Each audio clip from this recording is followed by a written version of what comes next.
To another episode of Veterans News, a production of United Veterans Organization of Nassau County. My name is Eric Spinner, and I will be your host for this episode. I want to thank Erica Bradley of North Shore TV for the use of her studio facilities here in Lake Success, and Mike Peters for his technical support and for providing the training for our crew. This show is broadcast on public access television. Hello and welcome to our viewers in both Nassau and Suffolk counties. Special thanks to Sabrina Lacey, former commander and current chaplain of the Suffolk County VFW, for being our co-host. Welcome, Sabrina. Thank you. I'd like to thank our crew. On camera one, usually Bob Guarnieri. Camera two, Mike Felix, who's also our photographer. On camera three, Mike Ferraro. Assistant Director, Gene Schroyer. Assistant Graphics Director, Loretta B. DeBrino. Graphics Director, Beverly Allman. And I'm your assistant producer and co-host, Eric Spinner. Our producer is Ed Allman. Director is Robert Lane, who never gets enough credit for the work he does. By the way, if any other members of the crew would like to host the show, find a guest, and you're welcome to be the host. By the way, if you would like to ask a question or make any comment on the show, and this is for our viewers, please go to moddiv1 at optimum.net. You'll see the information on the screen, moddiv1 at optimum.net. We'll talk to our guest in a few minutes, but first let us remember some of our veterans who've recently passed. Joseph Goulet, a 99-year-old D-Day veteran of Omaha Beach at Normandy. He passed away on the 4th of July. Can't think of a more appropriate date. Robert Blauvelt of Smithtown was also a 99-year-old. He served with the Army Air Force and became an engineer on an F-84 and R-105 at Grumman. Herbert Hines of Babylon was I think that's a mistake, but he got to be 88 years old and a Korean War veteran. Michael McDonald of Farmingdale was a courier during the Vietnam War. Miles Cunningham of Rockville Center served as a lieutenant during the Vietnam War, earning a Bronze Star and graduating St. John's Law School after his time in the service and retiring as a New York State judge. Paul DeRoche of Wantor was a proud member of the 3rd Infantry Division Society and the American Legion. Richard Feldman of Holtzville served as a sergeant of Marines during the Korean War. He was decorated twice for bravery in action. Christopher Hagan retired as a sergeant from the U.S. Army. He suffered from PTSD, as many do. Joseph Tirolongo, U.S. Marine Corps from Brooklyn, past department commander of VFW, Gulf War veteran, and a fellow writer, I might add. Thomas Frederick, 96-year-old, served in the Navy during World War II. And finally, Jack Maxwell, a U.S. Navy veteran who served during Vietnam, who was a parachute rigger. Yes, the Navy required parachutes for their Air Corps. Thank you. If you know a veteran who died recently and would like their name mentioned here, please email our producer, Ed Allman, at moddiv1 at optimum.net. Now it's time for our guest. Our guest today is Pete Wenninger. Pete is the past commander of the East Meadow American Legion Post and a ride captain for the Patriot Guard Riders. Welcome, Pete. Thank you, Eric. You've met Sabrina, our co-host, I see. You put your cover back on, Pete. Lovely young lady, yeah. I love that hat. Thank you very much. Hat always comes off as you read names of our deceased. Yep. Pete, you're from East Meadow, I know? Yes. Okay, and I understand you're also a fireman. Was that a New York City fireman as well? Well, that would have been nice. But no, when I got out of the service, I went wild and crazy in electronics. And that's what I did for a career. But later on, when I turned about 40, I said, why not? Why not charge into a burning building with one of the best crew of men, women, and support around me? Well, I'm sympathetic on both fronts. I came myself out of the aerospace industry, and I was a volunteer fireman for several years in Valley Stream. So I know what you're up against, and I miss it very much. I volunteered at a few places like that, and with that, about 12 years total, as I moved, and I did many good things for my community, and great moments of being around the camaraderie, fellow men, women, to fight fires, to save our community, and to make a difference. Yep, just like the veteran family, it's also a special family. I know I still have many buddies from the fire service.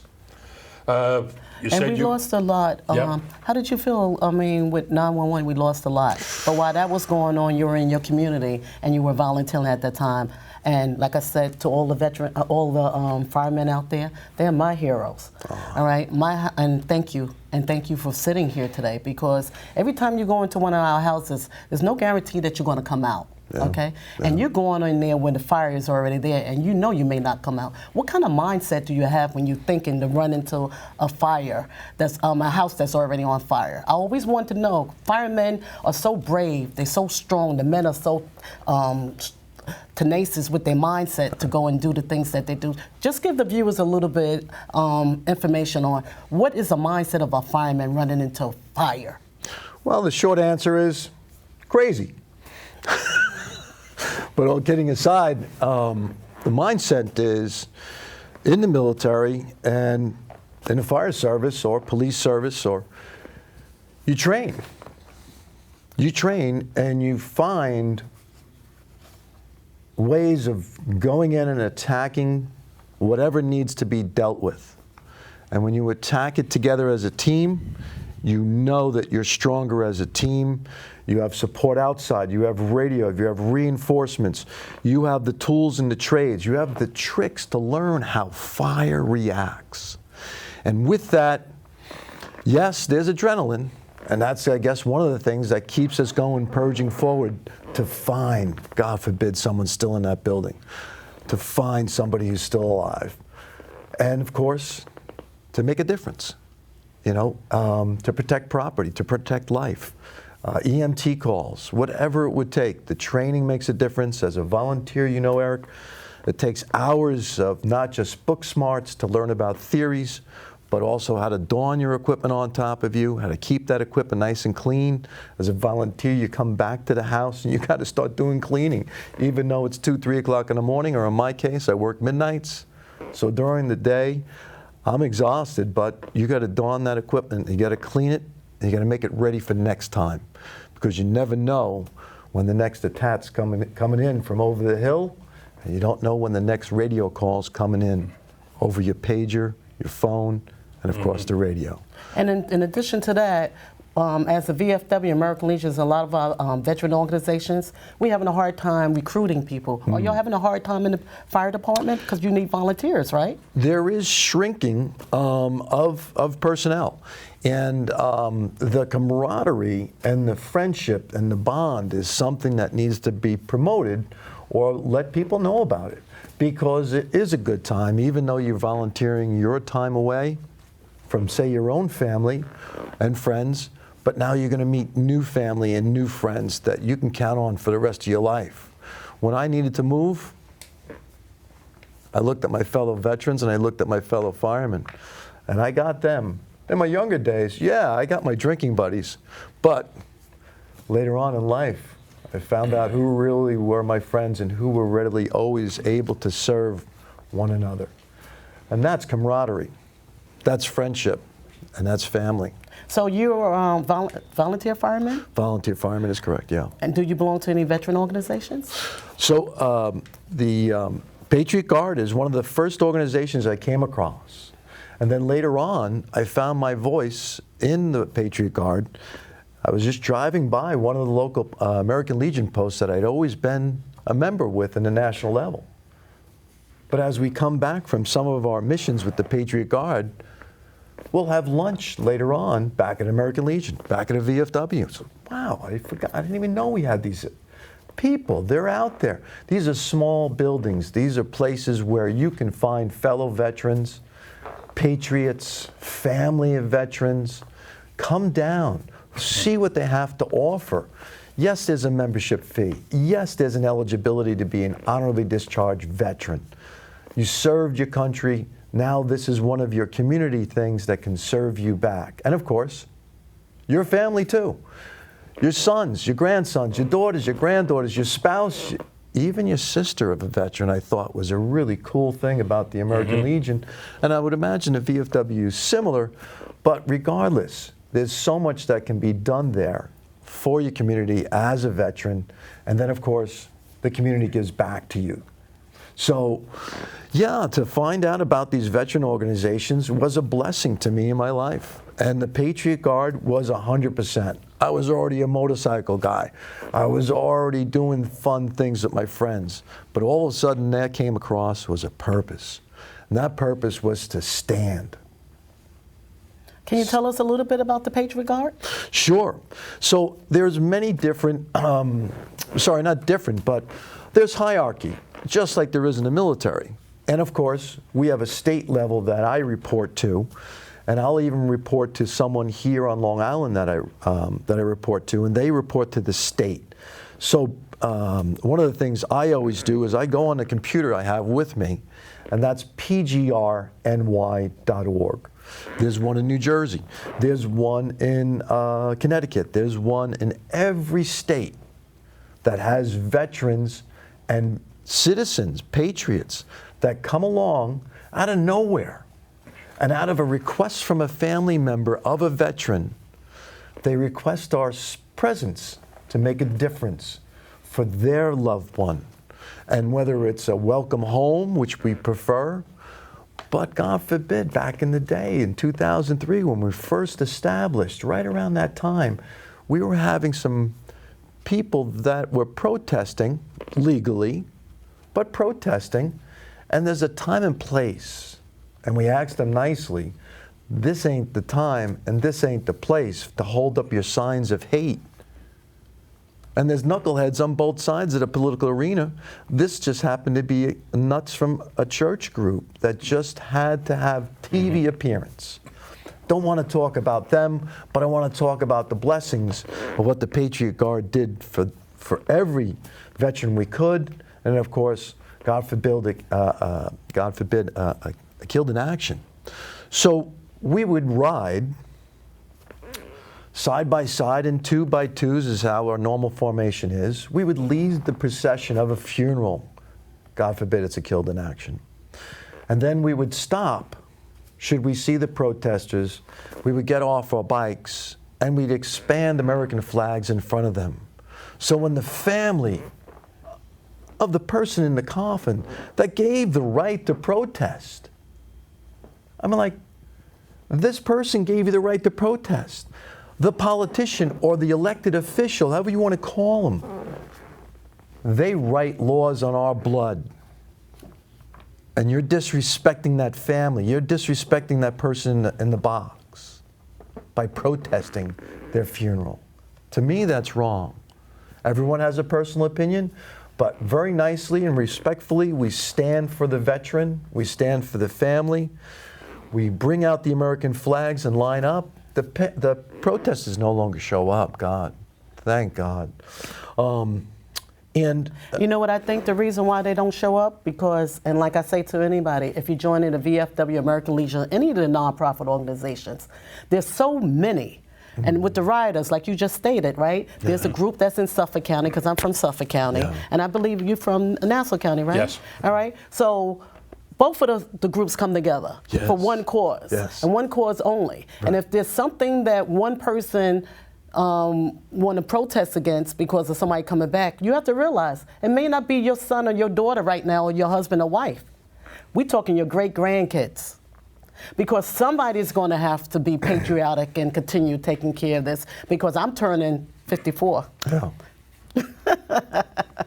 So we're going to have to let the younger ones come through. Yes. And if my grandson, who's just turning 18, all right, he's getting ready to go into where he wants to go, he already know he has to be patriotic because he saw you, and he saw you. Okay, I bring him around the VFWs, the RADAs, and American Legions, and these nonprofit organizations, and he knows patriotic. He knows red, white, and blue. I'm his grandmother, and he knows that he have to stand for that flag. So thank you for your service, and thank you for coming back and doing what you want to do to take care of those family members. Because once the family members put the people into the Calvertons or the cemeteries, the American Legions are going to support those families, because maybe one of those families are American Legion wife that's serving as an auxiliary. So it all comes around in the full circles. But also, the Patriot Riders, I'm quite sure they give out scholarships to the high school students or whatever. They raise money. Tell us a little bit about that. So in the fundraising of what the Patriot Guard does is to support their own missions. And the missions are the ways of the Patriot Guard Riders serve and support the U.S. service members, veterans, and family members. Missions are greatly and can include standing the flag lines, providing escorts to veterans for such diverse events as calling hours, gravesite services, the return home of veterans for honor flights, a welcome home from the airport, and from overseas assignments, as well as ceremonies honoring our veterans. So it's our honor to attend these missions, and there are no fees or expenses incurred by anyone requesting from the family or of an organization. What I do love, as you mentioned, is how people come together. So with the Patriot Guard, all of a sudden I saw all these other motorcycle clubs. So I belong with a group called Fire Riders. We had mentioned the fire department. The American Legion Riders, the Leathernecks, another military organization, you know, and it just goes on and on and on. But yes, we all came together, especially on Killed in Actions, where we were telling people, please show up and honor and respect this person who gave all for our country, for yours, mine, and yours. Please do what you can for an organization like pgrny.org. One of the things that occurred at one of the events, it was so funny, and here's a big blessing story. I'll briefly get into it, how I feel really honored. And that was, we were at this, Lance Corporal Buckley had passed away. I think he had 2 weeks before he was coming home. And He was from Oceanside. Oceanside, yeah, I know is his correct. family. Yeah. So the Patriot Guard led most of the procession, and with that, there was so much coordination going on. First, it was a well-publicized Killed in Action death, and that it was also a Saturday. So there's always 300 motorcycles there. Sometimes we'd have 2 or 3 motorcycles. And then we'd have contingencies that show up at Calverton or National Cemetery, and here's why. On that day, it was so nuts that the leader of the band, one of the captains like myself, said, I don't know where you cars coming from. We're supposed to be a motorcycle organization filled with veterans only. You're civilians, you got cars. Just too much going on. I don't care where you're going, but you can't stay here. We can't handle logistics today. So one little guy stands up next to the captain at the time, who was bigger than me, right? And he just looks up and he goes, like almost tugging on his shirt. He goes, Mister. He goes, yes, Frank, I saw what you were saying. I live out by Calverton. You're going out to Calverton. Instead of us being in the procession like you asked, I can just go out there and wait for you. I got about 20, 30 cars with me. And so we got guys that now have ranks that just stand a line at Calverton. Mm-hmm. So now if I'm 1 or 2 bikes here from East Meadow, my hometown, or anywhere in Nassau or Brooklyn or Queens or anywhere I go to start, and I end up there, and if I only have 3, 4 guys that can make it during the middle of the week, even on a rainy or windy or snowy day, sleet and hail, all that mailman story thing, they're there. And they're there for this reason, because when that man said, should I leave now and go there? The guy goes, yes, I have too much to deal with today. Wow. Yeah. Right. He goes out there, and there's a family who's also burying a loved one. So real quick to a punchline here, the family comes out and the mother is livid. No one cares. Why did my son die? Why did my son give his life to his country? Mm-hmm. All of a sudden, she comes into the hearse, still screaming right at the entranceway. And sure enough, there is this gentleman pulls together his 20 friends, brings everybody to attention, presents arms, holding the flag straight up and down as the curse goes right in between a line of red, white, and blue flags. It was amazing, he said, because the lady comes back around, taps him on the shoulder, and she's now crying. She was able to mourn for her son's loss because of an organization like Patriot Guard, because of the VFW, because of American Legion, because of Legion Riders, because all these motorcycle groups come together and made a difference. And this gentleman, even though he just got yelled at for getting out of here, get away from us, is now being hugged by a woman who was able to stop yelling and mourn the loss of her son as she buried him, who gave all for this country, gave all for her and her freedoms, and you and your freedoms, and you and me. And she said, I can't believe Calverton has you out here and then pays you to be here. So, ma'am, I'm a volunteer with the Patriot Guard Riders. And let me just make a note of that. We do not get paid for doing what we do. Right. We do it as a volunteer tenacity task. Yes. And we are proud to be Americans, and we are proud to be patriotic. And that, at that note, everyone asks me, Sabrina, how you became so patriotic? Well, when I was young, when I was growing up, when I was 8 or 9 years old, when I was in elementary school, I was picked on. Yeah. I was picked on because of the color of my skin, and I was picked on because I was little, and I was picked on because I could not speak. And don't say you haven't stopped talking now, right? My teacher gave me the flag, and I became the flag bearer on because we had to wear red, white, and blue. And once I started carrying that flag, everybody acknowledged me. It had nothing to do with anything in between what I just mentioned. And since that day, I sit here today, and I sit here up here with you, and I'm still proud to be American. Of course. America, or you people out there, or who coming from America, you could do nothing to change the tenacity of what I'm thinking. And we got people to think the same minds, and we got one sitting here, a biker. Absolutely. And Sabrina, I am absolutely on the same page as you. Yeah. I grew up, I was born right smack in the middle of World War II, 1943. Matter of fact, next month I'll hit my 79th birthday, and I was surprised I got here so far. But I've been fortunate along the way. I remember at age 3, 4, 5, sitting on my dad's shoulders on Eastern Parkway in Brooklyn, watching the military parades of the troops who had just come home from battle in World War II, and it went on for miles. Wow. I mean, you know, as far as you could see, it was troops, it was marching, it was jeeps, it was tanks, you name it, it went by. And that set the tone for who I am. Now, as the time goes on, I've now gotten to what I call semi-old age, because I'm still able to function as a younger person. Yes. I believe in the sanctity of human life. I believe in what our Constitution says. I believe, as our forefathers said, that all men and women are created equal. I believe that we all share a common facet. Yeah. When we're cut, we all bleed red. And that's what keeps us the same. Everything external is window dressing. It means nothing.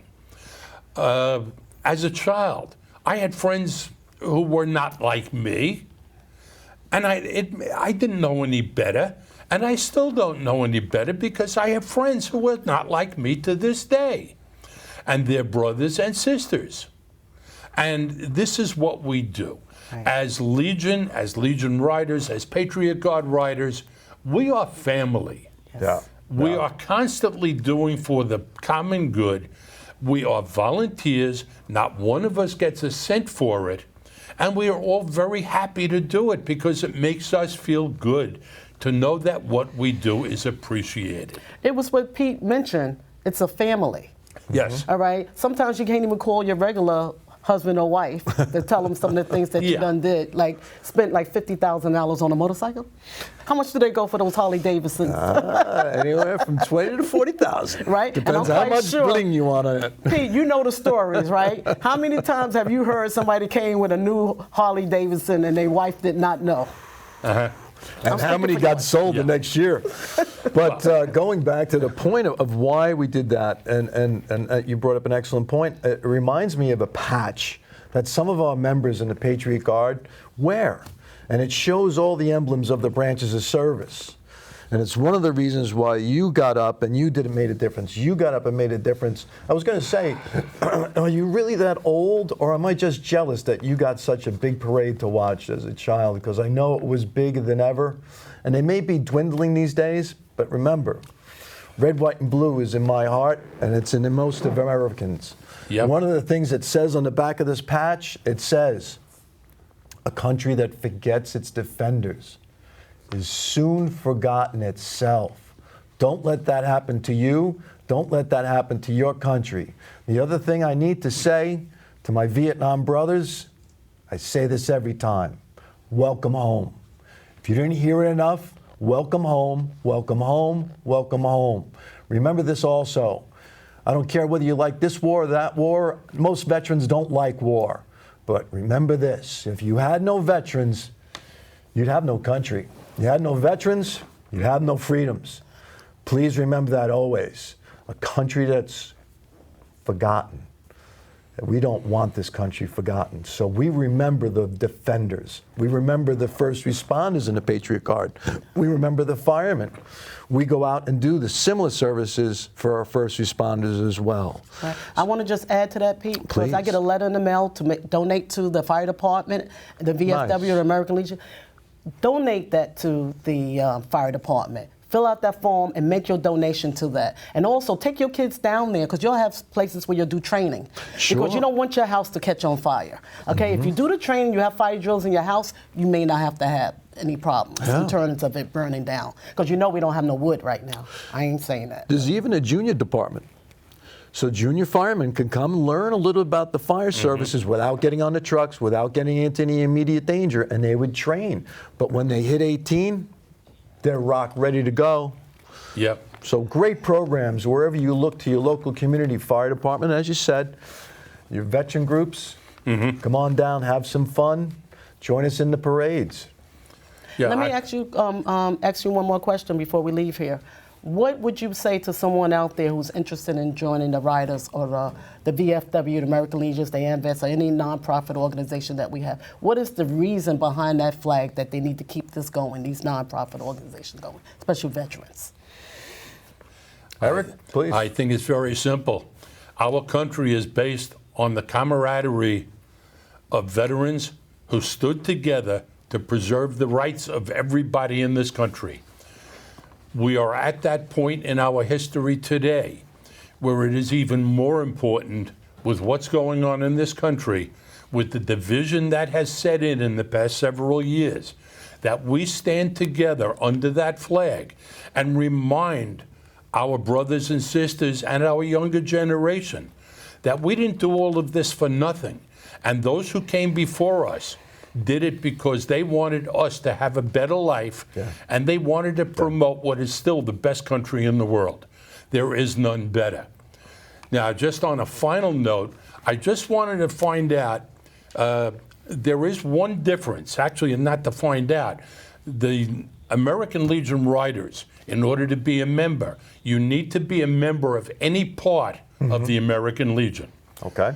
Right. Call any American Legion post. Look us up online. You can find on Legion.org links to the American Legion Riders. PGR has their own website as well. It's been mentioned. PGR. We look for you. NY.org. And well. So let me add that one last thought. I'm going to cut you off only because we got 30 seconds. If not me, then who? That's right. If not him, then who? If not now, her, when? Yes. Okay. Nailed it. Okay.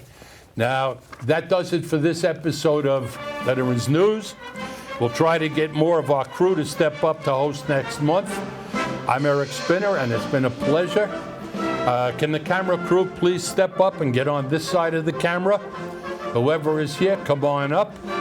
And remember to email us at moddiv1@optimum.net and tell us what you'd like to see on upcoming episodes. Remember, this program is for you, our veterans. That's it for today. See you next month. Outstanding. Thank you, Pete. Thank you, Eric. Thank you.